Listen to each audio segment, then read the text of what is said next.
Bonjour à tous. Bonjour. Quelque chose m'intrigue dans ce pays de France, notre chère France, qui subit du harcèlement politique en ce moment.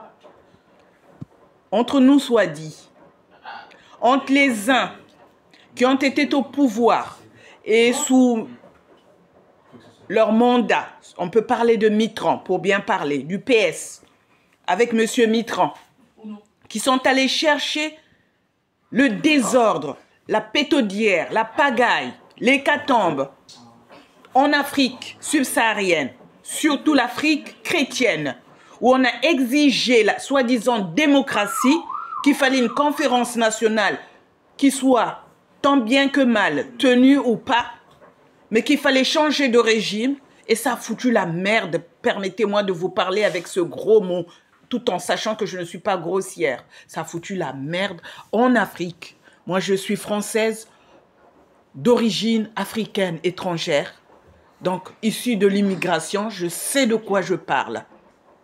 Je sais de quoi je parle. Étant du Congo-Brazzaville et Kinshasa, je sais de quoi je parle. On a vécu les conférences nationales pour, soi-disant, basculer dans la démocratie avec les gens qui n'étaient ni plus ni moins préparés et qui pensaient que faire la démocratie, ça devait coûte que coûte passer par la voie des armes. Ce qui a été un échec pour l'Afrique. Et aujourd'hui, on paye encore les pots cassés.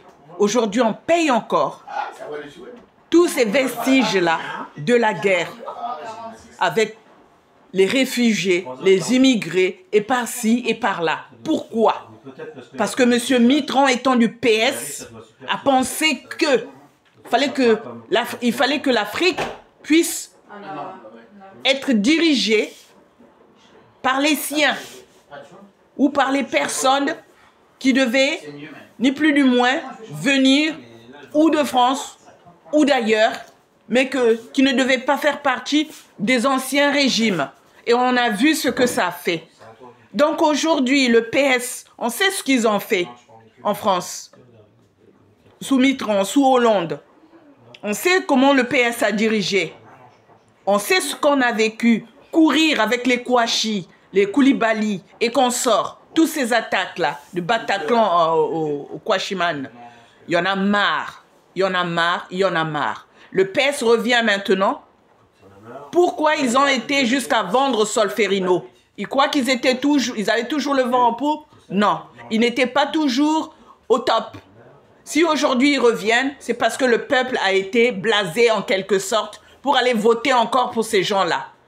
Pour moi, ça serait des personnes sur qui il fallait mettre une croix. Le PS ne doit plus revenir au pouvoir pour venir foutre la pétaudière, la pagaille dans ce pays de France et par ricochet dans les autres pays du monde entier. Voilà.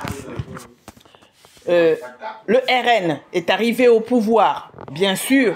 Pourquoi? Mais parce ils se sont tablés sur les échecs des uns et des autres.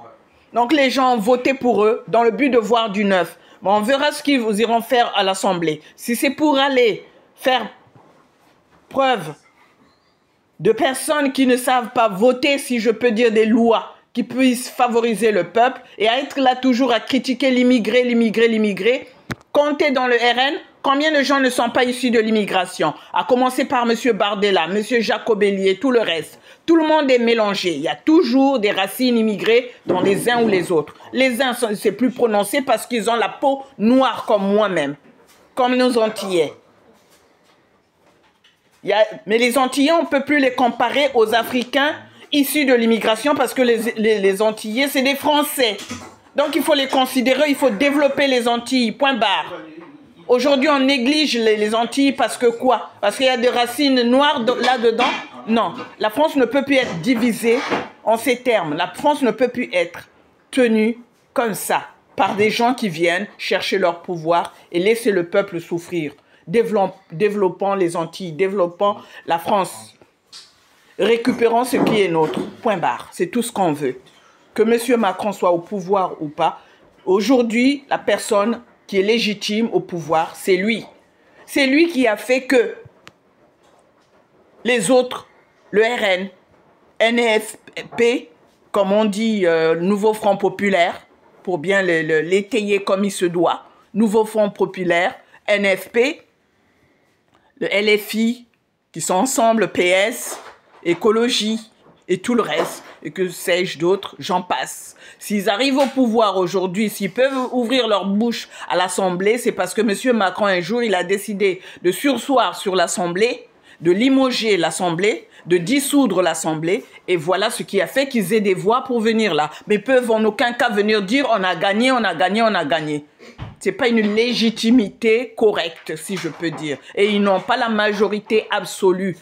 Pour se dire vainqueur, il faut avoir la majorité absolue. Si aujourd'hui ils n'ont pas la majorité absolue, ils sont encore en deçà de la décision ou de la volonté du peuple. Parce que si le peuple voulait qu'ils aient la majorité absolue, le peuple, croyez-moi, voterait pour ces gens-là, pour qu'ils arrivent là avec leur bagou ou pas, avec leur mensonge ou pas, pour venir nous faire la loi, la nouvelle loi. Donc tout le monde doit aller mollo mollo.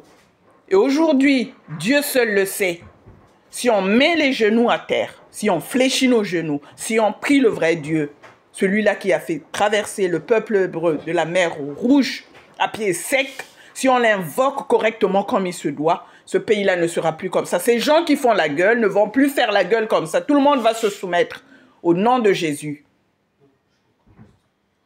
Donc tout le monde veut ouvrir sa bouche, tout le monde veut dire ce qu'il veut dire, mais tout le monde doit se rappeler d'une chose. Si un jour M. Macron n'avait pas décidé de dissoudre, de surseoir sur l'Assemblée, personne n'allait changer les instances de la République. Donc on doit prendre les choses avec pincette. Ils ne sont pas encore arrivés au bout, ce n'est pas encore les élections présidentielles, tout peut basculer. Cette assemblée-là peut encore être dissoute.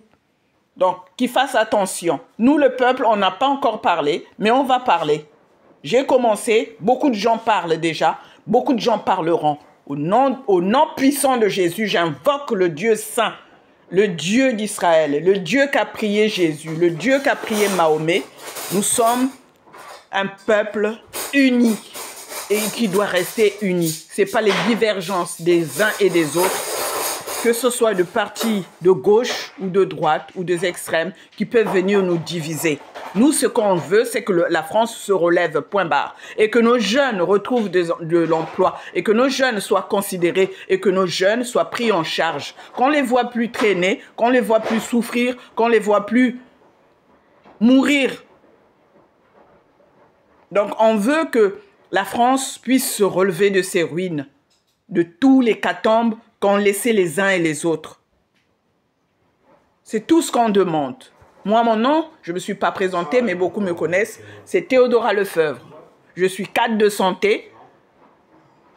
Je suis, comment dirais-je, je suis infirmière à la base, cadre de santé. J'ai été responsable. Je sais ce que j'ai fait comme responsable, que j'ai dirigé, si je peux dire, des équipes médicales, paramédicales, et que sais-je d'autre. Donc, je sais de quoi je parle. Et avant cela, j'ai eu d'autres responsabilités. Donc, ce n'est pas d'aujourd'hui. Et si je parle, parce qu'il y en a marre, qu'on arrête de nous faire dorer la pilule, qu'on arrête de nous berner. Le plus dur reste à faire, reste à vivre. Et le plus mauvais, ce n'est pas celui qui est au pouvoir là, actuellement. Il y en a d'autres qui ont été là, qui n'ont rien fait, zéro pointé, comme on dit, et qui veulent revenir faire la grande gueule. Quand on est humble, quand on sait reconnaître ses fautes, quand on veut faire mea culpa, on commence à se la faire petite. On commence à boucler et on passe en douce. Mais on ne vient pas donner des leçons aux gens, on ne vient pas faire comme si on était enfant sage, bon élève, premier de la classe, alors qu'on a conduit les gens dans la ruine, dans la gadoue, dans l'hécatombe. Voyons ce que les uns et les autres ont fait. Ils ont laissé des pétaudières derrière eux. Et aujourd'hui, ils ne peuvent pas venir nous donner des leçons comme s'ils n'avaient rien fait, comme s'ils avaient fait que du bien dans ce pays. À personne que je vois, moi, permettez-moi de donner mon point de vue. C'est qu'une personne comme M. Sarkozy, S'il revenait au pouvoir comme Premier ministre, il sait ce qu'il a déjà fait et il sait ce qu'il ne peut pas faire. Donc, point barre. Ça, c'est mon point de vue. Hein. S'il y en a qui veulent suivre, qui suivent. Ceux qui y en a qui ne veulent pas suivre, continuons à chercher. Mais pas dans ces gens-là. Ni RN, ni LFI, ni PS. Cherchez-nous quelqu'un d'autre comme Premier ministre. C'est tout ce qu'on demande. Et que M. Macron ne soit pas influencé dans sa décision, mais qu'il soit en toute honnêteté, en toute clairvoyance, lucidité, et à la lumière du Saint-Esprit qu'on doit invoquer comme lumière, comme conseiller, comme l'a fait le roi Salomon, qu'il l'invoque et il verra ce qu'il lui dira, ce qui va l'inspirer, mais pas se laisser influencer par les uns et les autres. Voilà. Théodora Lefebvre. Je vous embrasse, je vous aime bien, j'aime ma France, j'aime mon pays, j'aime mon continent, j'aime les pays dans lesquels j'ai été baigné, si je peux dire, dès ma naissance. Les pays qui m'ont vu naître, qui m'ont vu grandir, et le pays qui m'a accueilli, qui m'aime ou pas, je l'aime. La preuve, j'ai fait des enfants ici, je me suis mariée ici, chose que je n'avais pas fait ailleurs. Donc, je suis française, je garde ma place en tant que française. Bisous.